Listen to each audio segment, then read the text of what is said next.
It's your lucky day. Ito na nga ba ang papalit sa tahanang pinakamasaya ng Jimmy 7? May bago kayang ibubuong proyekto ang Kapuso Network para ipalit dito.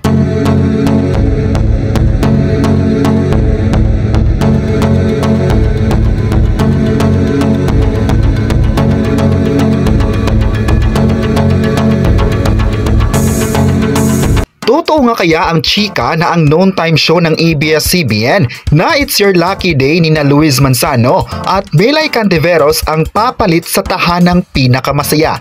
Yan ang feeling ng mga netizens nang bumandira sa social media ang video ni Luis Manzano kasama si Melay Cantiveros at iba pa nilang kasamahan noon sa nasabing programa. To refresh lang yung memory na ang It's Your Lucky Day ang pansamantalang pumalit sa It's Showtime nang masuspend ito ng Movie and Television Review and Classification Board or MTRCB sa ilang violations. Nagkaroon ng reunion ng mga naging host ng It's Your Lucky Day base na rin sa Instagram post ni Luis Manzano noong March 11. Makikita sa video ang co-host ni Luis Manzano na sina Shaina Magdayaw, Negi, Jenica Garcia, Melay Cantiveros, Long Mejia, Francine Diaz, Seth Fidelin at Ruby Domingo. Base sa video, mukhang nasa set sila ng I Can See Your Voice na hino-host din ni Luis kung saan kasama rin niya sina Negi, Long at Jenica bilang sing-investigators. Ayon naman kay Long Mejia, dapat abangan ng madlang people ang kanilang pasorpresa dahil malapit na ito. Ang tanong ng mga kapuso at kapamilya, posible na kayang ang It's Your Lucky Day ang pumalit sa tahanang pinakamasaya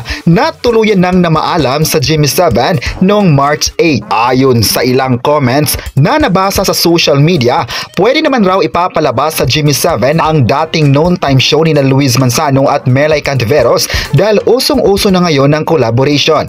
Tulad na lang ng pagpapalabas ng Showtime sa GTV at narito ang mga komento ng netizens. Ayon pa ng netizen, parang ito na ang kapalit ng tahanang pinakamasaya. Nangangamoy raw ang It's Your Lucky Day para sa kanilang comeback. Hopefully daw na bumalik na sila at sobrang saya ng show. Dapat may ibang time slot kasi kapag nagkataon, magkakatapat sila ng It's Showtime.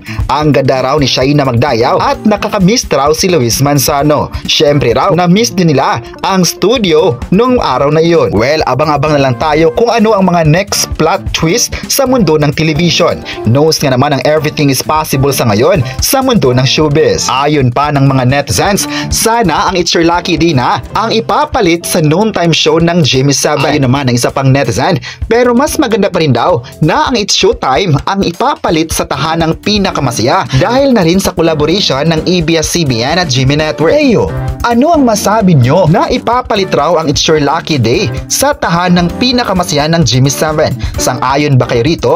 At huwag kalimutang isubscribe ang ating YouTube channel.